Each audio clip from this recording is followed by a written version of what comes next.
ओम नमः सिद्धेभ्यो ओम नमः सिद्धेभ्यो ओम नमः सिद्धेभ्यो नमो अरहन्ताणं नमो सिद्धाणं नमो आयरियाणं नमो उवज्झायाणं नमो लोये सवसाहुरं मंगलं भगवान् वीरो मंगलं गौतमोऽगं मंगलं कुन्दकुन्दाद्यो जैनधर्मोऽस्तु मंगलम् सर्वमंगलमांगल्यं सर्वकल्याणकारकं प्रधानं सर्वधर्माणां देवं जयतु शासनम् नमः समयसाराय स्वानुभूत्या चकासुते चित्स्वभावाय भावाय सर्वभावान्तरच्छिदे।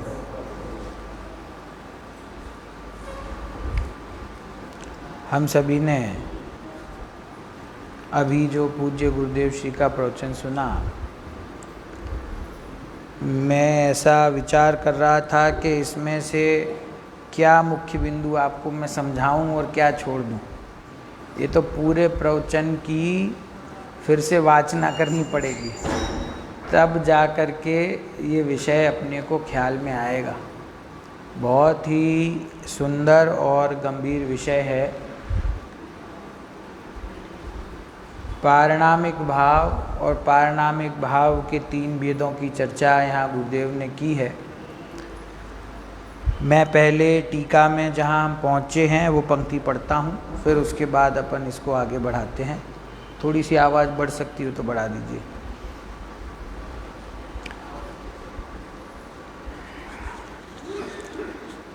हमने सुबह ये पंक्ति पढ़ी कि औपशमिक आदि पांच भावों में किस भाव से मोक्ष होता है वह विचारते हैं, है ना। जैसे ना आचार्य देव की ये अपन टीका पढ़ रहे हैं ना, तो उसमें से पहले पैराग्राफ में तो क्या बात आई थी कि दृष्टि के समान ज्ञान भी अथवा शुद्ध ज्ञान परिणत जीव भी बंध और मोक्ष का करता नहीं है। तो क्या करता है कि जानता है। किस किस को जानता है? बंध मोक्ष को जानता है, शुभाशुभ कर्मोदय को जानता है, सविपाक अविपाक निर्जरा को जानता है, सकाम अकाम निर्जरा को जानता है ना। तो वहाँ ये पहले बता दिया कि जो शुद्ध ज्ञान परिणत जीव है, जो शुद्ध ज्ञान है, जो त्रिकाली ध्रुव वस्तु है, वो बंध और मोक्ष की करता नहीं है। अब इस बात को आगम के आधार से विस्तार करके समझाते हैं कि अपन विचार करते हैं कि जीव के पांच भाव कहे, जिसकी चर्चा हमने सुबह की थी। कौन कौन से पांच भाव हैं? औपशमिक, क्षायिक, क्षायोपशमिक, औदैक और पारिणामिक। ये पांच भाव हैं। उनमें से चार भाव तो पर्याय रूप हैं। कौन कौन से चार भाव पर्याय रूप हैं? पारिणामिक को छोड़कर। पारिणामिक को छोड़ करके जो चार भाव हैं वे सभी पर्याय रूप हैं, और जो शुद्ध पारिणामिक भाव है वह द्रव्य रूप है ना। शुद्ध पारिणामिक भाव है वह द्रव्य रूप है। तो अपने को इतना याद रखना है। अभी पांच भावों में, पांच भावों के विस्तार में जाएंगे तो इनमें बहुत विस्तार है। औपशमिक भाव, क्षायोपशमिक भाव, क्षायिक भाव, औदैक भाव, है ना। उनके भेद भी हैं। भेदों की चर्चा गुरुदेव ने नाम गिना दिए थे, उनके भेद बता दिए थे। तत्वा सूत्र के दूसरे अध्याय में है ना ये सब चर्चा पांचों भावों की। तो वहाँ सूत्र क्या है?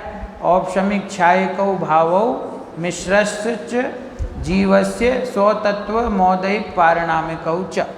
कि औपशमिक भाव, क्षायिक भाव, फिर मिश्र। मिश्र किसका? उपशम और क्षायिक का मिश्र। तो क्षायोपशमिक भाव, फिर औदैक भाव और पारिणामिक भाव। ये पांच भाव जीव के हैं। और फिर उनके भेद बता दिए। क्या क्या बता दिए? द्विनवाष्टादशैक विंशति त्रिभेदा यथाक्रमम।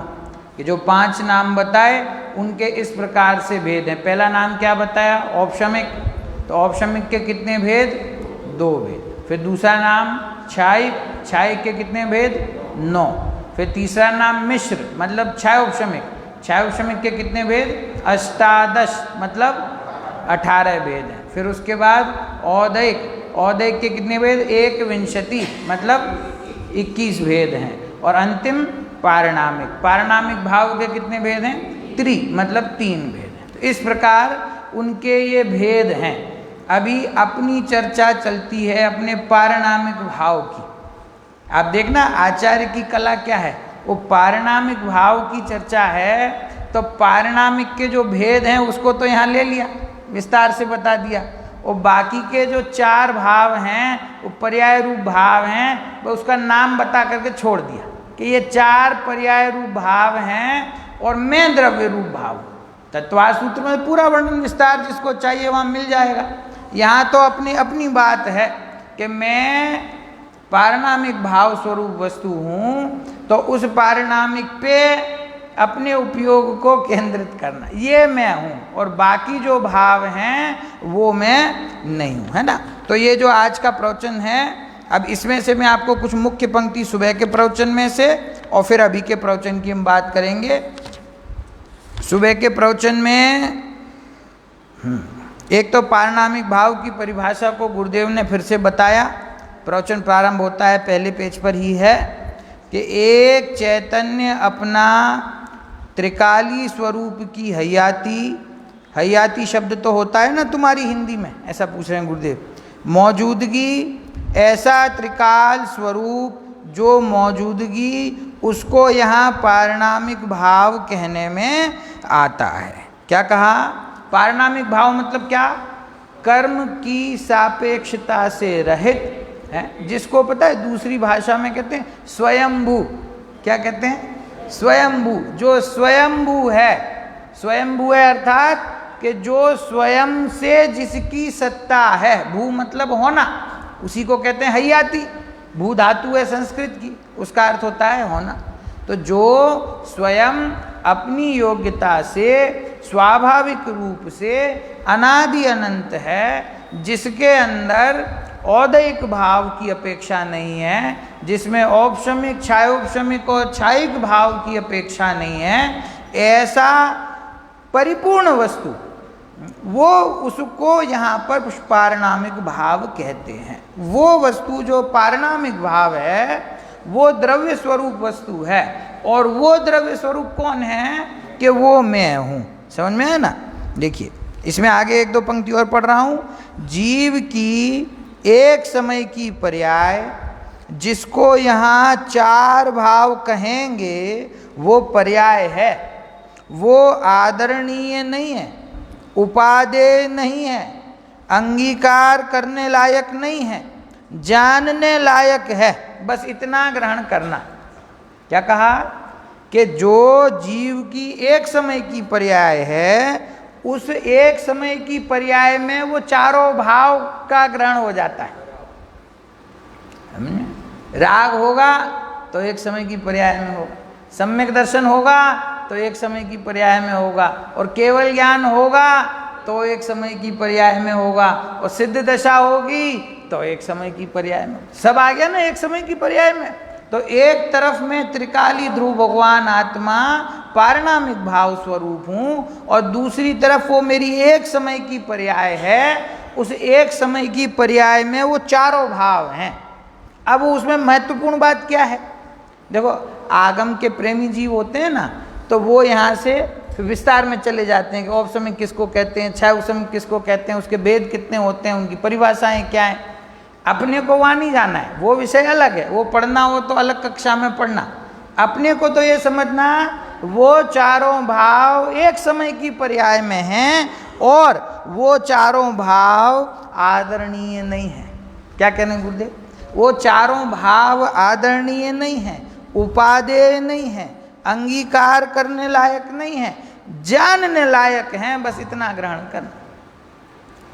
किसी को प्रश्न हो सकता है कि औदैक भाव आदरणीय नहीं है, ग्रहण करने योग्य नहीं है, ये तो ठीक बात है, लेकिन औपशमिक भाव, क्षायोपशमिक भाव, क्षायिक भाव, ये तो सब शुद्ध भाव है ना, तो इनको क्यों अंगीकार नहीं करना, इनको क्यों आदरणीय नहीं मानना? तो कह रहे हैं देखो ये एक समय की पर्याय है, इसके आश्रय से मोक्ष प्रकट नहीं होता है। ये एक समय की पर्याय है और मैं त्रिकाल वस्तु हूं। तो अभी तो यहाँ पे उस भेद की चर्चा है कि जो एक समय की पर्याय में चारों भाव घटित होते हैं, वो एक समय की पर्याय मेरे लिए आदरणीय नहीं है, मेरे लिए अंगीकार करने योग्य नहीं है। समझ में आया ना? देखो पूजा में ऐसी भाषा होती है ना, बहुत जगह पूजा में आता है कि मुक्ति रमणी का वरण करेंगे, मुक्ति वधू को ब्याहेंगे, ऐसे ऐसे शब्द आते हैं ना, हैं? तो जीव राजा है, वो पुरुषार्थ करता है तो मुक्ति वधू से उसका विवाह होता है।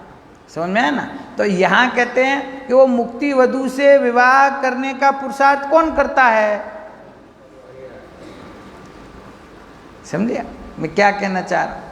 अपने को, दूल्हे राजा को अपनी महिमा होनी चाहिए कि मैं त्रिकाली ध्रुव परमात्मा हूँ। जो परिणति मेरा आश्रय लेती है वो परिणति मुक्त भाव को प्राप्त होती है। मुक्ति मेरा वर्ण करे तो करे, मैं किसका वर्ण करूं, ऐसा अपना भाव होना चाहिए। समझ में है ना? भाषा भले वो तो कवि का भाव है, वो लिखते हैं और भाव भी बिल्कुल सही है। उस परिणति को प्रकट करना है, ये उपदेश भी परिणति को दिया जाता है। लेकिन वो परिणति प्रकट कैसे होगी, वो शुद्ध भाव प्रकट कैसे होगा कि वो उसका लक्ष्य करने से नहीं प्रकट होगा। और यहाँ तो अपन जो बात कर रहे हैं वो ये है कि मेरी महिमा इतनी अधिक है कि मुझे उसकी परवाह नहीं है, मुझे उसकी अपेक्षा नहीं है, क्योंकि वो एक समय में प्रकट होने वाली है। वो शुद्ध है, परिपूर्ण है, वो अलग बात है, परंतु वो एक समय की पर्याय है, वो क्षणिक है। भले ही वो पर्याय ऐसी की ऐसी, ऐसी की ऐसी होगी। अभी अंत में आया गुरुदेव के में कि पर्याय को भी एक अपेक्षा से कूटस्थ कह दिया। क्यों? कि अब वो पलटेगी नहीं। वो जैसी अनंत ज्ञान, अनंत सुख, अनंत वीर रूप हो रही है, वैसी की वैसी, वैसी की वैसी, वैसी की वैसी होगी। फिर भी उसका आयुष्य कितना है? एक समय का। और मेरा आयुष्य कितना है? कि त्रिकाली है। इसीलिए वो एक समय की जो क्षणिक पर्याय है वो आदर करने लायक नहीं है। वो विकारी है तो आदर करने लायक नहीं है, आंशिक शुद्ध है तो आदर करने लायक नहीं है, और पूर्ण शुद्ध है तो भी आदर करने लायक नहीं। आदर करने लायक जगत में कोई चीज है तो मैं अपना स्वभाव है।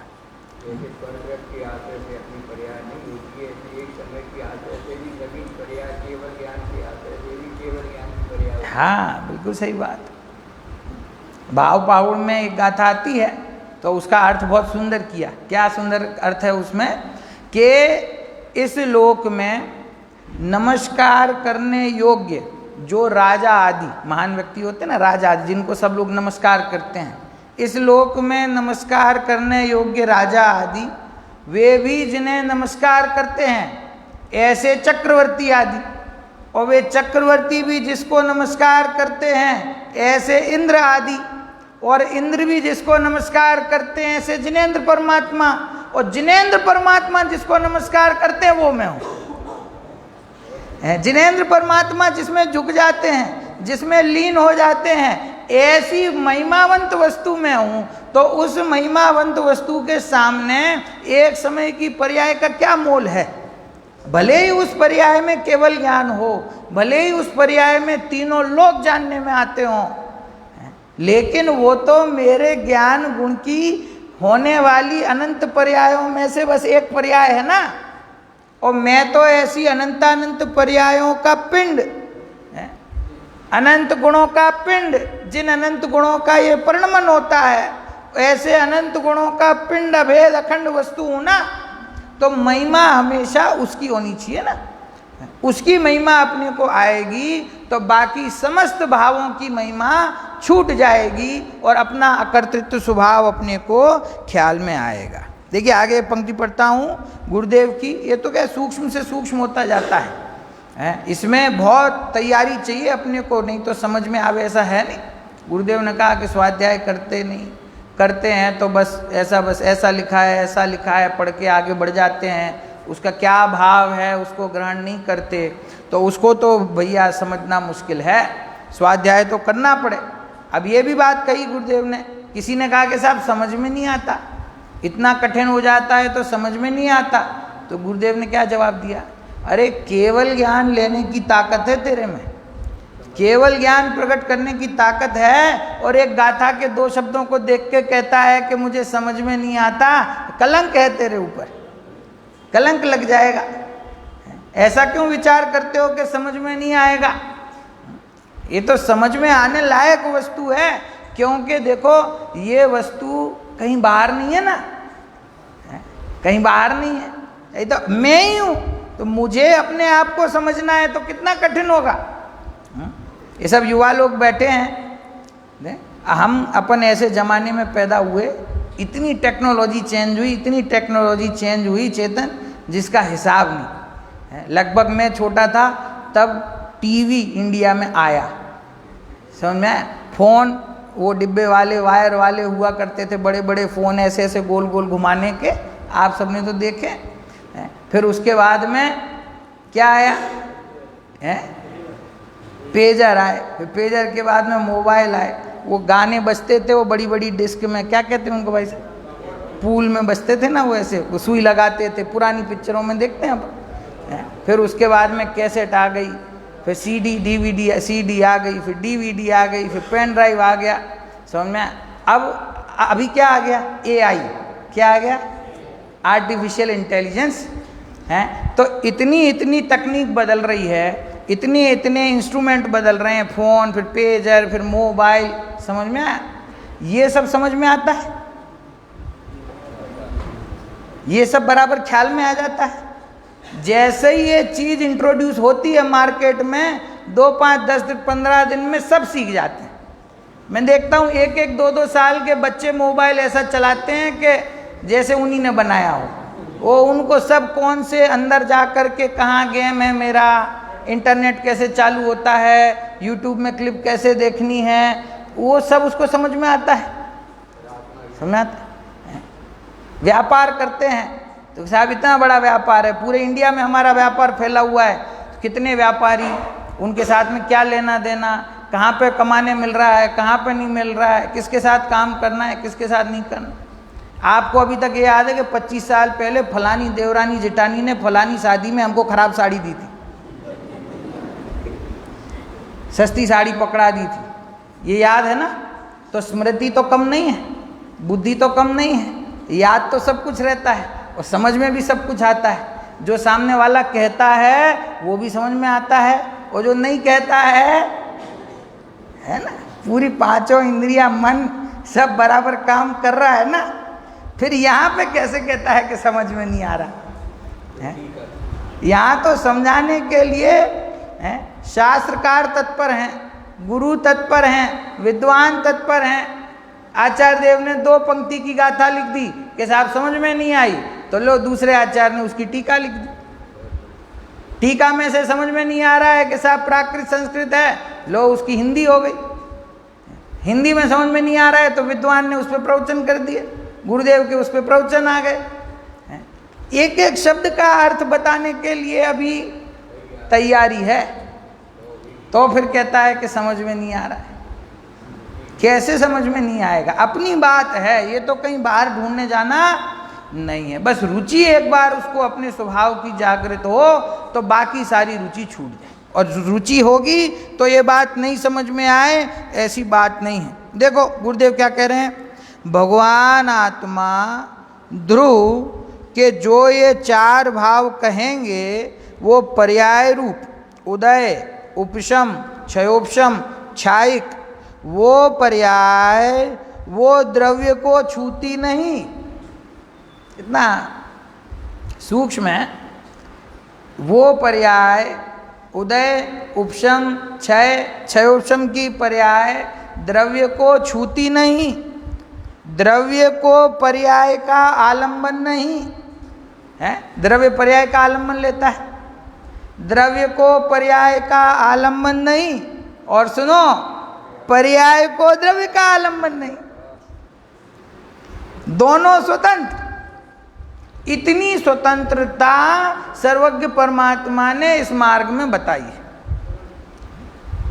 मैं कभी कभी मुझे दुख होता है, कभी कोई विद्वान मुझे ऐसे मिले, वो इस बात का मजाक उड़ाते हैं भाई साहब कि बस आप लोग तो बस द्रव्य से पर्याय भिन्न है और ये भिन्न है और वो भिन्न है, पता नहीं क्या बात करते हो। तो भैया ये बात नहीं करें तो कौन सी बात करें? द्रव्य को पर्याय का अवलंबन नहीं और पर्याय को द्रव्य का अवलंबन नहीं, तभी तो द्रव्य, गुण और पर्याय तीनों सत्य हैं। इसकी सिद्धि कैसे होगी? यदि द्रव्य को पर्याय का अवलंबन हो, मतलब पर्याय औपशमिक, छायिक, छायोपशमिक पर्याय के बिना द्रव्य को अधूरा माने, तो फिर वो सत्य कैसे रहेगा? और पर्याय का सत्य, पर्याय का समय भले ही एक समय है, पर्याय की आयु एक समय है, लेकिन वो अपने एक समय में सत्य है। तो वो सत्य किसको कहते हैं? हम सत्य की परिभाषा क्या है? सत्य अहेतुक होता है। क्या कहते हैं? सत्य अहेतुक है। स्वयं से, स्वयं की योग्यता से अपने समय पर उत्पन्न होने वाली वो पर्याय है, उसको द्रव्य का अवलंबन नहीं है। हाँ, वो तो अलग बात। उत्पाद, व्यय और द्रव्य से युक्त एक वस्तु है अखंड, ये तो अलग बात है। उसमें द्रव्य भी सत्य है, गुण भी सत्य है और पर्याय भी सत्य है। तो पर्याय तो साहब एक समय की है, पर्याय तो द्रव्य के आश्रय से उत्पन्न होती है, तो फिर उसको सत्य कैसे कहेंगे? कि वो तो जीव द्रव्य की पर्याय है, पुद्गल द्रव्य की नहीं, इसीलिए ऐसा कहा जाता है कि इसका कर्ता जीव है। बाकी वो जिस समय में, जिस क्षण में अपनी योग्यता से जैसी होनी है वैसी होती है, उसको कोई पलट नहीं सकता। एक विद्वान है, वो कहते हैं कि वो पर्याय है ना, वो एक समय की है ना, वो एक समय में पूरी चक्रवर्ती है। क्या है? वो भले ही एक समय की है, चक्रवर्ती है, मतलब उसको किसी की जरूरत नहीं है अपना काम करने के लिए, वो पूर्ण समर्थ है। तो ऐसी गुरुदेव यहाँ कहते हैं कि द्रव्य को पर्याय का अवलंबन नहीं और पर्याय को द्रव्य का अवलंबन नहीं। इस प्रकार से मेरा कारण परमात्मा मेरा शुद्ध पारिणामिक रहा हुआ है कि जिसके अंदर एक समय की पर्याय की भी अपेक्षा नहीं है। समझ में? देखिए आगे और एक गुरुदेव की पंक्ति पढ़ रहा हूं कि निर्मल पर्याय है वह अवस्था है। वो मिलेगा नहीं आपको, मैं 3-4 पेज आगे चला गया। निर्मल पर्याय है वह अवस्था है और अवस्था से मुक्ति होती है, वो भी एक अवस्था है। सम्यक दर्शन की पर्याय वो भी अवस्था है और वो ही शुद्धता आगे बढ़ती बढ़ती मोक्ष प्रकट होता है, तो वो मोक्ष भी एक पर्याय है। यह अवस्था का आश्रय द्रव्य है, समझ में आया? पर वो मुक्ति की पर्याय द्रव्य के आश्रय से नहीं होती, पर्याय से मुक्ति होती है। शोभालाल जी ऐसा है, बैठे हुए हैं सामने शोभालाल जी, क्या कहा? समझ में आया? सम्यक दर्शन की पर्याय वो भी एक पर्याय है और सिद्ध दशा की पर्याय वो भी एक पर्याय है, केवल ज्ञान वो भी एक पर्याय है। अब ये किसके आश्रय से प्रकट हुई? कहने में तो यही आता है कि द्रव्य का आश्रय लिया तो शुद्ध दशा प्रकट हुई, लेकिन वो मुक्ति की पर्याय द्रव्य के आश्रय से नहीं होती। कोई तो कहेगा कि आप हमारा भेजा ही घुमा दोगे, हैं? मुक्ति की पर्याय द्रव्य के आश्रय से नहीं होती, तो फिर किसके आश्रय से होती है?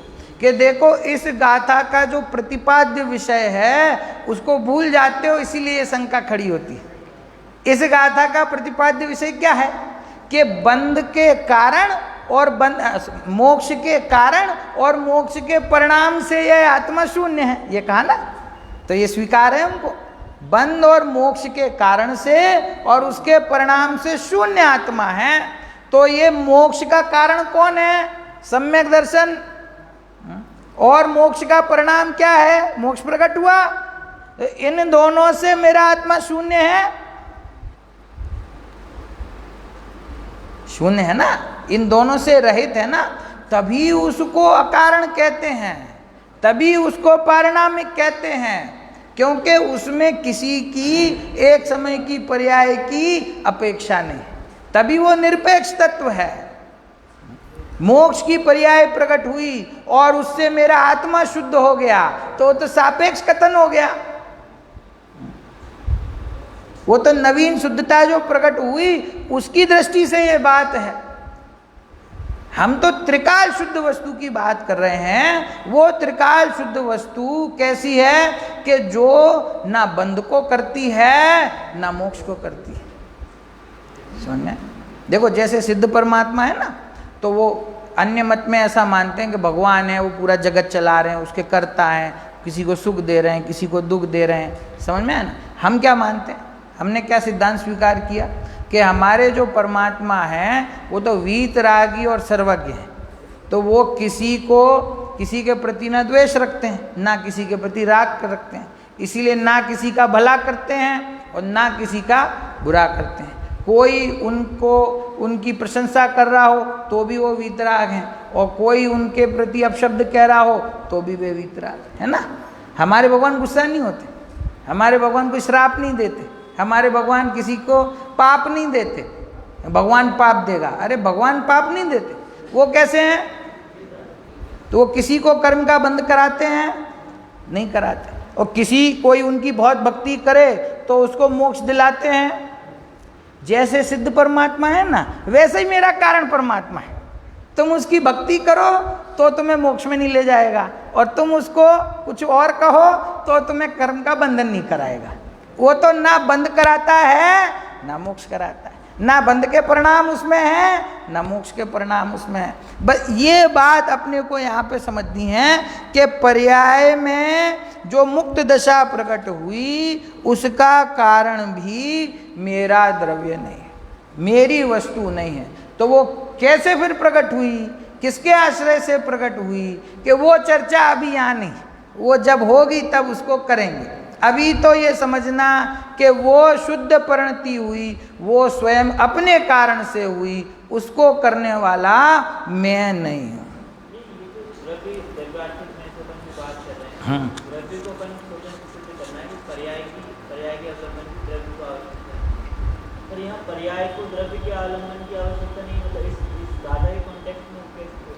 हाँ, पर्याय को द्रव्य का अवलंबन नहीं है, ये पर्याय की स्वयं तत्समय की योग्यता को बताता है, ये पर्याय की स्वयं के सत्पने को बताता है, ये पर्याय की स्वयं परिणमने की शक्ति को बताता है।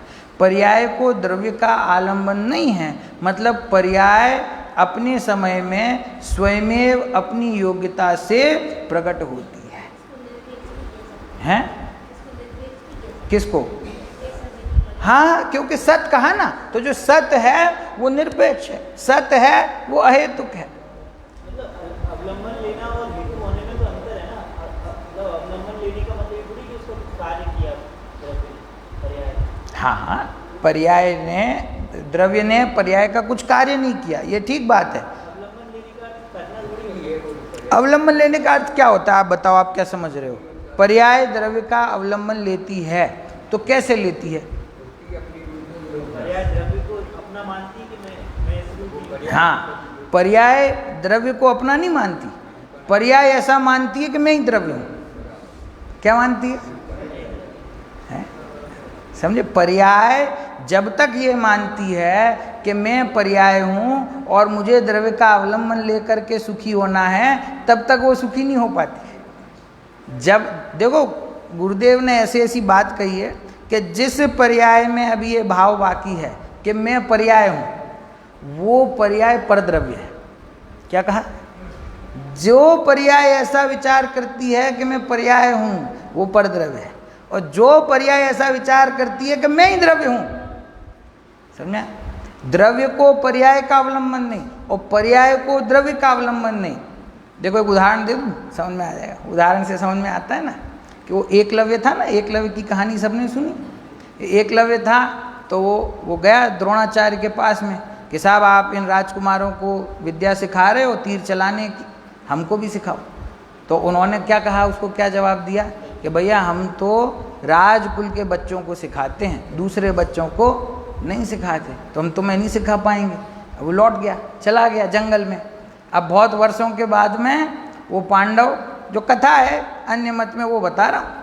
तो 5 पांडव जंगल में गए शिकार करने के लिए। तो वो एक कुत्ता था, वो बहुत भौंक रहा था, बहुत परेशान कर रहा था। तो उनमें से सबने तीरंदाजी सीखी थी, तो उनको अपनी कला कौशल दिखाने का समय मिला। कोशिश करी कि इसको चुप करा दें, लेकिन तीर निशाने पर नहीं लगा। फिर थोड़ी देर में वो कुत्ता चुप हो गया। तो उसके पास जाके देखा कैसे चुप हो गया, तो उसके मुंह में 5 तीर इस प्रकार से मारे थे कि वो ना वो घायल हो और उसका मुंह भी, आवाज़ भी बंद हो गई। तो ये चमत्कार किसने किया, ऐसे तीर किसने चलाए? तो ढूंढे तो मिले, देखो एकलव्य था, इसने चलाया। तो वो द्रोणाचार्य थे, बड़े प्रभावित हो गए। बोले बेटा ये बताओ कि तुमको ये विद्या किसने सिखाई? तो बोले गुरुजी आप मुझे पहचाने नहीं, मैं बहुत वर्ष पहले आपके पास आया था सीखने के लिए, पर आपने मुझे अस्वीकार कर दिया था। तो मैं स्वयं ही अभ्यास करता हूँ। कि कैसे अभ्यास करते हो? कि मैंने आपकी एक मूर्ति यहाँ पे बना ली और मैं उसी को द्रोणाचार्य गुरु मान करके उसी से सीखता हूँ। समझ में? तो द्रोणाचार्य ने फिर क्या किया, उनके मन में तो डर लग गया कि ये तो हमारे शिष्यों से भी आगे निकल जाएगा। तो बोले अच्छा तुम हमको गुरु मानते हो ना, तो चलो गुरु दक्षिणा दो। तो क्या गुरु दक्षिणा चाहिए? कि दाहिने हाथ का अंगूठा दे दो। तो उसने दे दिया। यहाँ तक नहीं पहुँचना, अपने को तो यहाँ तक पहुँचना है कि जब द्रोणाचार्य गुरु उसके पास नहीं थे तो उसने एक अपने द्रोणाचार्य बना लिए और उनको गुरु मान लिया और उनसे शिक्षा ले ली। तो पर्याय जब द्रव्य के पास जाती है कि मैं तो तुम्हारे चरणों में रहूंगी, तो द्रव्य मना कर देता है। वो कहता है कि मैं तो त्रिकाली हूँ, मैं एक समय की पर्याय में आता नहीं हूँ। तो वो पर्याय क्या करती पता है? वो अपना द्रव्य बना लेती है। अपना द्रव्य बना लेती है, मतलब अपने को ऐसा स्वीकार कर ले मैं ही द्रव्य हूँ। उसमें द्रव्य के प्रति इतना समर्पण होता है कि वो मान लेती है कि मैं ही द्रव्य हूँ, और ऐसा समर्पण आता है तो उसी को पर्याय को मोक्ष प्रकट होता है। तो उसी अपेक्षा से कहते हैं कि सिद्ध दशा प्रकट हुई तो जीव शुद्ध हो गया। जीव शुद्ध नहीं हुआ, वो शुद्ध तो परिणति है। और उस परिणति का अवलंबन कौन है? बोलो, उस परिणति का अवलंबन कौन है? कौन सा द्रव्य है? वो उसके अंदर स्वयं का एक द्रव्य है। ये उसके समर्पण भाव की बात है, समझ में? लेकिन द्रव्य की अपेक्षा से तो गुरुदेव के प्रवचनों में कई बार ये सूक्ष्म बात आती है, श्रोता का अगर ध्यान जाए तो, कि द्रव्य तो त्रिकाली है, वो एक समय की परिणति में आता नहीं, वो एक समय की परिणति को स्पर्श भी करता नहीं। और जब द्रव्य पर्याय को स्पर्श नहीं करेगा, पर्याय द्रव्य को कैसे स्पर्श करेगी? तो फिर पर्याय में अनुभव कैसे होता है? कि पर्याय में द्रव्य के प्रति अहम भाव होता है। समझे? आंदोलन चला था ना 6 साल हो गए, कितने साल हो गए? अन्ना हजारे का है 12-13 साल हो गए। तो अन्ना हजारे साहब एक नए व्यक्ति जागृत हुए अचानक से इंडिया की राजनीति में, जिन्होंने सबको भरोसा दिलाया कि मैं ईमानदार नेता हूं और मैं तुम्हारी हल करूंगा। तो लोगों को लगा कि इतने भ्रष्ट नेताओं के बाद कोई तो एक व्यक्ति आया जिसमें लोग गांधी जी की छवि देखते थे, ये जरूर अपना हित कर देंगे। तो बहुत उनको सपोर्ट मिला है, तो बहुत सपोर्ट मिला।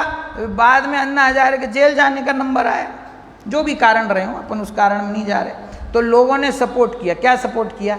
टोपी पहनी सबने अन्ना हजारे जैसी। और अन्ना हजारे जैसे यहाँ पे क्या लिखवाया? मैं भी अन्ना हजारे हूँ, कि भैया गिरफ्तार करना है मेरे को करो, मैं अन्ना हजारे हूँ। मुझे आश्चर्य हुआ, मैं उस वक्त एक बार एयरपोर्ट पे जा रहा था कहीं, एयरपोर्ट पे देख रहा हूँ पढ़े लिखे लोग, सूट बूट पहने लोग, वो गांधी जी वैसी वाली नेहरू जी वाली टोपी लगा के, और उसमें लिखा हुआ मैं अन्ना हजारे हूँ, मैं अन्ना हजारे हूँ। तो वो अन्ना हजारे को सपोर्ट दिया ना, कि अगर तुम्हें गिरफ्तार करना है, किसको गिरफ्तार करोगे? हम लाखों अन्ना हजारे हैं, करो गिरफ्तार। एक एक आदमी अन्ना हजारे बन गया। तो अन्ना हजारे है नहीं, लेकिन उसने टोपी पहन के ये बताया कि मैं अन्ना हजारे हूँ, मतलब मेरा अभिन्न सपोर्ट है उनको है। मैं गायक नहीं हूँ, नाम पे चल रहे हैं अभी, मैं चेतन नहीं हूँ, मैं अन्ना हजारे हूँ। समझे? ऐसे ही अनुभूति के काल में परिणति होती है, वो द्रव्य की टोपी पहन लेती है, वो कहती है कि मैं द्रव्य हूँ। क्या कहती? मैं द्रव्य हूँ। ये नहीं कहती कि मैं पर्याय हूँ और मैं द्रव्य का अनुभव करती हूँ। क्या कहती है? मैं ही द्रव्य हूँ। तो जो परिणति कहती है मैं द्रव्य हूँ, तो वो नियमसार की भाषा में कहें तो आत्मा को आत्मा उपादेय होता है। फिर वहाँ पे वो द्रव्य और पर्याय का भेद नहीं रह जाता। ये परिणति की अपेक्षा से बात है सारी। और उसी समय जो मैं त्रिकाली ध्रुव वस्तु हूँ, वो ना उस परिणति को स्पर्श करता है, ना उस परिणति में आता है, ना उसका अवलंबन बनता है। ये तो कोई जादू है, जादू। और देखो ये सब घटना जहाँ घटती है ना, वहाँ पे परिणति में तो मात्र अपने स्वभाव के प्रति तीव्र अहम भाव और स्थिरता होती है, बाकी सब काम अपने आप होता है। ये तो समझाने के लिए इतना समझाते हैं। वहाँ पे कोई ऐसा विकल्प पूर्वक तो ये सब हो नहीं रहा है। वहाँ तो वो तो स्वरूप में स्थिर है और वो ये सारा उपयोग स्वरूप में स्थिर हो जाता है, और बाकी का सारा काम क्या होना है वो अपने आप होता है। कर्मों का क्या होना है, कौन से कर्म खिरने हैं, कौन से गुण स्थान में जाना है, ये कोई साधक जीव थोड़ी विचार करता है। ये तो सारी घटनाएं अपने आप घटती हैं। अपने को तो ये समझना है कि ये सब जो घटनाएं जहाँ घटती हैं वो एक समय की पर्याय है, और मैं उससे भिन्न त्रिकाली ध्रुव वस्तु। शुद्धता भी प्रकट हो जाए तो उससे प्रभावित नहीं होना। क्यों? ये मैं तो स्वयं अनादि अनंत शुद्ध स्वरूप हूँ, तो ये एक समय की पर्याय में नवीन शुद्धता प्रकट हुई तो इसमें क्या आश्चर्य? रागादि विकार होता है तो त्रिकाली ध्रुव उसको करने वाला नहीं, और औपशमिक भाव होता है, सम्यक दर्शन होता है तो उसको करने वाला नहीं। इसी न्याय से जब केवल ज्ञान और सिद्ध दशा होती है तो उसको करने वाला है।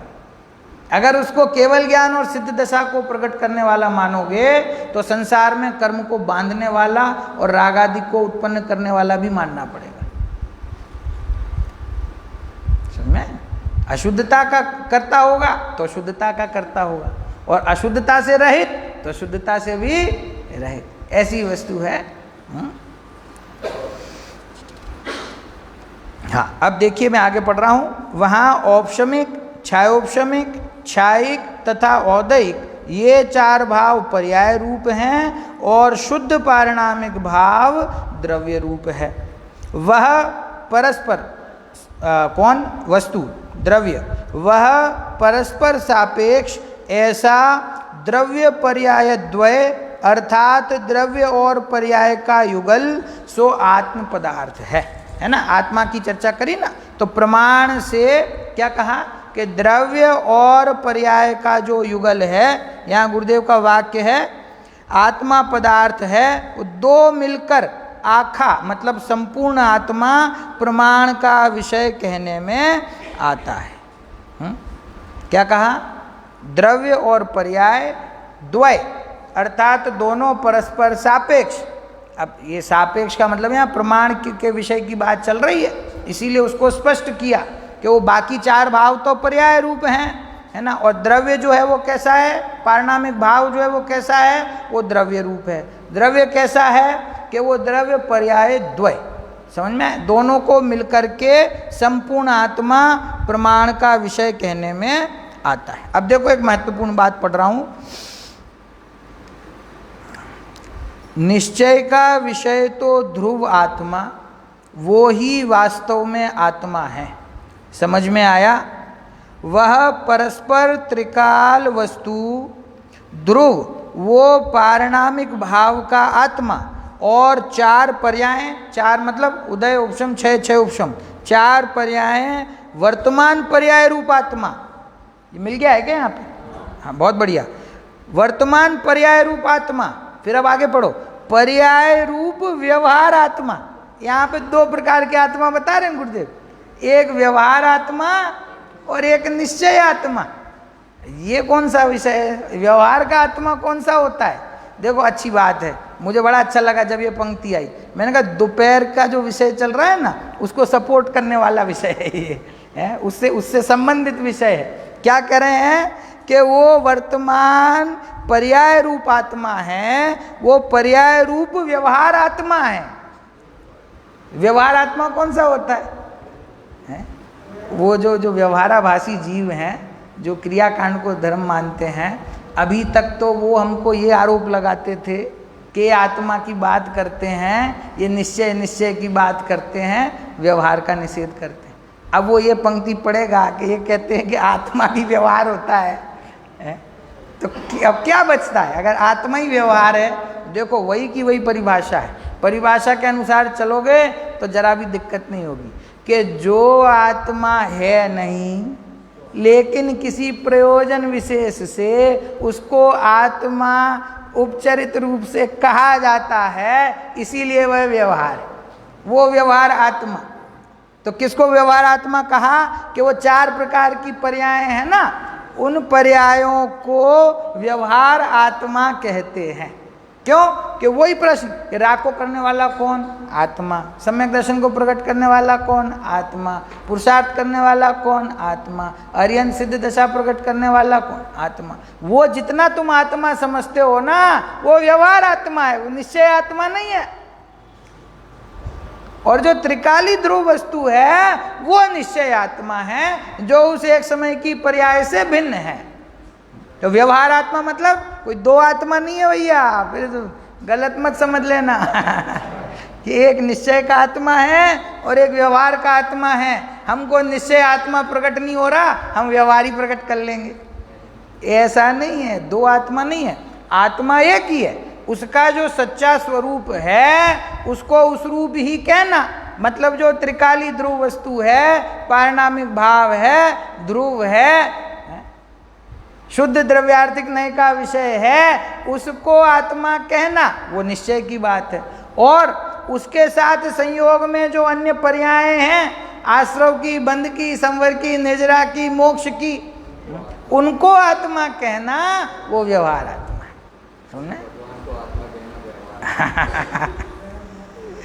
ठीक है, देखो वो निश्चय आत्मा, मोक्ष भी व्यवहार से होता है न, और मोक्ष का मार्ग भी व्यवहार है, ऐसी बात है।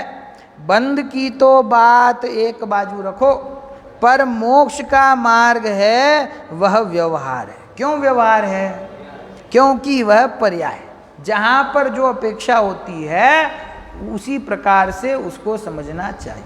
मोक्ष मार्ग को यहाँ व्यवहार कहा, जबकि मोक्ष मार्ग हम क्या कहते हैं? निश्चय, सम्यक दर्शन, ज्ञान, चारित्र प्रकट हुआ, तो वहाँ से निश्चय मोक्ष मार्ग प्रारंभ हुआ। यहाँ पे निश्चय मोक्ष मार्ग को त्रिकाली ध्रुव भगवान की अपेक्षा से व्यवहार कहते हैं। समझ में आया? यहाँ पर मोक्ष की दशा को, क्षणिक पर्याय को त्रिकाली वस्तु के सामने व्यवहार कहते हैं। और उसका कारण है, उसका न्याय से कारण है, उसका आगम से कारण है कि जो वो ध्रुव वस्तु है वो तो अभी आएगा, वो शुद्ध द्रव्यार्थिक नय का विषय है। क्या है? और बाकी के जो 4 भाव हैं वो पर्यायार्थिक नय के विषय हैं। तो जो पर्यायार्थिक नय का विषय है उसको आत्मा कहना वो व्यवहार है, और जो शुद्ध द्रव्यार्थिक नय का विषय है बस वो ही मैं हूँ। क्योंकि देखो शुद्ध द्रव्यार्थिक नय जो है ना, उसकी खुद की अपनी बड़ी साख है। क्या बड़ी साख है? कि वो ऐसे वैसे भाव को अपना विषय बनाता ही नहीं। समझ में? वो किसको विषय बनाता है? कि जो परम शुद्ध वस्तु है, सर्व प्रकार की अपेक्षाओं से रहित है, त्रिकाली है, परिपूर्ण है, उसको ही वो अपना विषय बनाता है। वो और किसी को अपना विषय बनाता नहीं। केवल ज्ञान उससे कहता है भैया मैं तो पूर्ण शुद्ध हूँ, मुझे तो अपना विषय बना लो, तो वो कहता है भैया तुम पूर्ण शुद्ध तो हो लेकिन सादि अनंत हो ना, मैं तो अनादि अनंत को अपना विषय बनाता हूँ, जो नवीन प्रकट हुआ उसको मैं अपना विषय नहीं बनाता। तो फिर राग की तो वहाँ हैसियत ही क्या रही कि वो ये कहे कि मुझे अपना विषय बनाओ।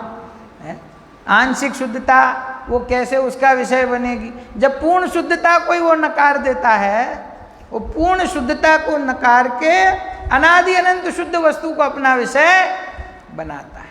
तो जो शुद्ध द्रव्यार्थिक नय का विषय है वो मैं हूँ, जो परम शुद्ध निश्चय नय का विषय है वो मैं हूँ, और बाकी जितने भी नयों के जो भी विषय हैं वो मैं नहीं हूँ। उनको कदाचित किसी अपेक्षा से, किसी प्रयोजन से कभी कभी आत्मा कहा जाता है, तो उसको व्यवहार समझना।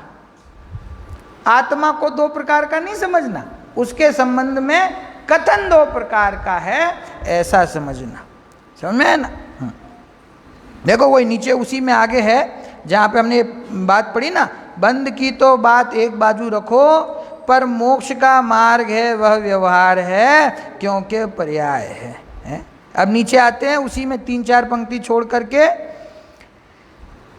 राग तो पर द्रव्य में चोखा निकाल दिया और एक समय की पर्याय द्रव्य की अपेक्षा वो भी पर द्रव्य है, ऐसी बात है। राग को क्या कहा?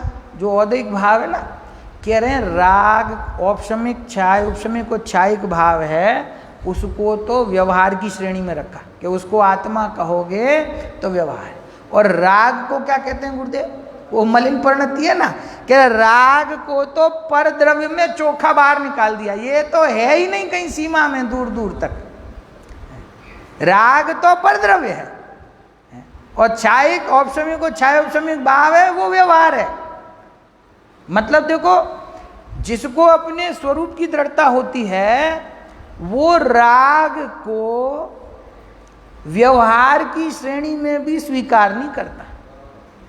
क्या कि राग आत्मा का है, व्यवहार से तो है ना, व्यवहार से तो है ना, कि भैया वो व्यवहार से तो वो सम्यक दर्शन है, वो आत्मा है। राग व्यवहार से नहीं है, राग तो है ही नहीं, राग तो परद्रव्य है, राग तो कोई वस्तु ही नहीं है, वो मेरे सीमा में है ही नहीं कि साहब आप सीमा में तो अपनी है कि भैया देखो मैं बड़ी मुश्किल से यहाँ तक आया हूँ, मेरे को पीछे ना ले जाओ वापस। है राग अपनी परिणति में है, उसकी चर्चा हमने कर ली। वो जिस परिणति में राग है ना, वो परिणति भी मेरी नहीं। लो और सुनो, जो एक समय की परिणति में राग है वो परिणति में नहीं हूं, वो परिणति पर द्रव्य है। अभी देखो और अच्छा गुरुदेव इसमें तर्क देते हैं, इसी को आगे पढ़ रहा हूं इस पंक्ति को। सिद्ध पर्याय है वीतरागी निर्मल शुद्ध सम्यक दर्शन ज्ञान चारित्र पर्याय, वो तीर्थ है। तीर्थ है ना वो, क्योंकि जिससे तिरा जाए वो तीर्थ, तो सम्यक दर्शन ज्ञान चारित्र की पर्याय वो तीर्थ है। वो निश्चय द्रव्य की अपेक्षाए, मतलब निश्चय द्रव्य की अपेक्षा से सक्रिय परिणाम है। क्या कहा? सक्रिय परिणाम है। और भगवान आत्मा ध्रुव तो निष्क्रिय है। क्या कह रहे हैं? उसको व्यवहार की श्रेणी में क्यों रखा? तो ये दूसरा न्याय दिया गुरुदेव ने कि वो जो परिणाम है औपशमिक छाय उपशमिक छायिक भाव का, भले ही वो साक्षात तीर्थ है। तीर्थ समझते ना आप? तीर्थ क्षेत्र, तो तीर्थ क्षेत्र को तीर्थ क्षेत्र क्यों कहते हैं? जहाँ से तिरा जाए, तो जहाँ से तिरा जाए मतलब कि देवशास्त्र गुरु की शरण में जाएंगे, उनके समान अपने स्वरूप का अनुभव करेंगे, तो ये संसार सागर से तिरने का मार्ग मिलता है। तो व्यवहार से उसको तीर्थ कहते हैं ना। असली तीर्थ क्या है? निश्चय सम्यक दर्शन ज्ञान चारित्र। जिसको सम्यक दर्शन ज्ञान चारित्र प्रकट हुआ वो इस संसार सागर से तिर जाएगा। यहाँ कह रहे हैं कि वो जो तीर्थ की पर्याय है वो त्रिकाली ध्रुव निश्चय का विषयभूत जो द्रव्य है उसकी अपेक्षा से वो सक्रिय परिणाम है, और भगवान आत्मा ध्रुव तो निष्क्रिय है।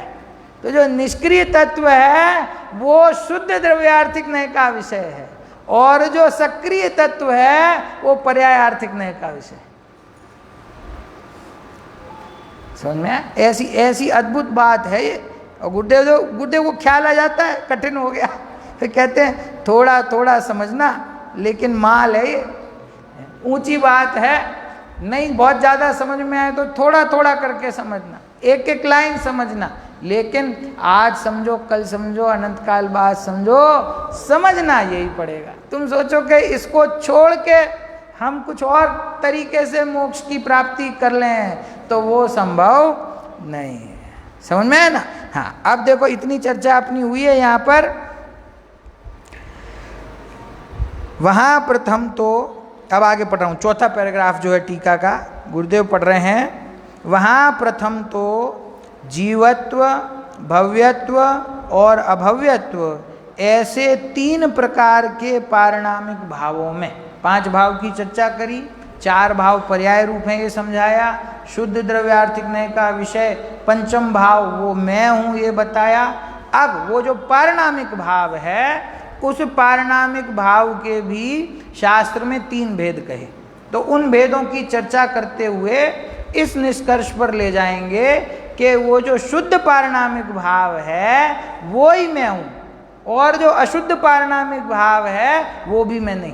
देखो क्या कह रहे हैं, वहाँ प्रथम तो जीवत्व, भव्यत्व और अभव्यत्व ऐसे 3 प्रकार के पारिणामिक भावों में, पहले तो इसको समझ लें, पारिणामिक भाव के 3 भेद आए जिनवाणी में, तत्वा सूत्र में, एक जीवत्व, भव्यत्व और एक अभव्यत्व। ये क्या होता है भव्यत्व और अभव्य? जीवत्व तो ख्याल में आता है सबको। भव्यत्व और अभव्यत्व क्या है कि जिन जीवों में सहज स्वभाव से ही ऐसी योग्यता पड़ी हुई है कि वे कभी ना कभी सम्यक दर्शन प्रकट करेंगे और मोक्ष प्राप्त करेंगे, उनको क्या कहते हैं? भव्य। तो उसमें वो भव्यत्व पारिणामिक है।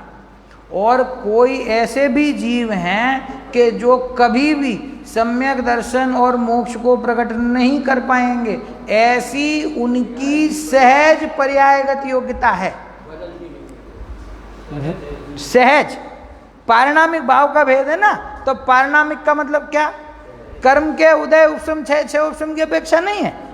कोई यहाँ प्रश्न कर सकता है, ऐसा प्रश्न मेरे सामने आया भी है कि अभव्य जीव है, उसको अभव्य बनाया किसने? समझा कि अमुक जीव भव्य हैं और अमुक जीव अभव्य हैं, तो ये जो अभव्य जीव हैं इनको विचारों को किसने अभव्य बना दिया? ये कौन से कर्म के कारण से अभव्य हैं?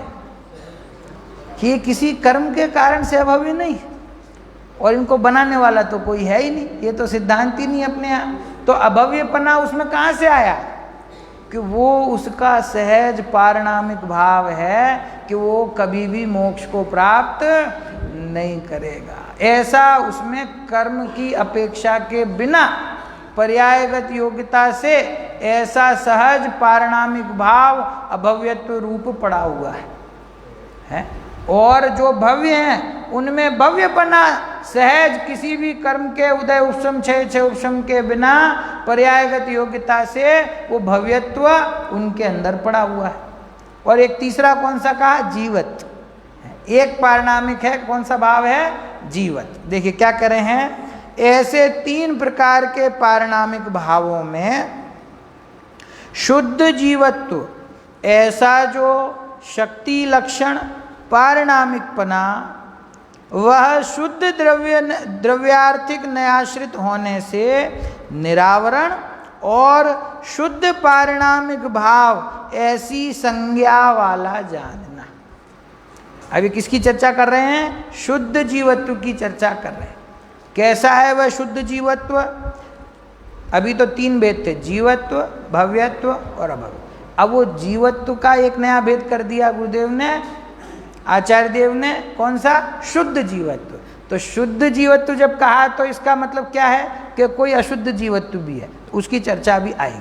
पहले शुद्ध जीवत्व, ऐसा जो शक्ति लक्षण पारिणामिकपना, वह शुद्ध द्रव्यार्थिक नयाश्रित होने से निरावरण और शुद्ध पारिणामिक भाव ऐसी संज्ञा वाला जानना, वह तो बंध मोक्ष पर्याय परिणति रहित है।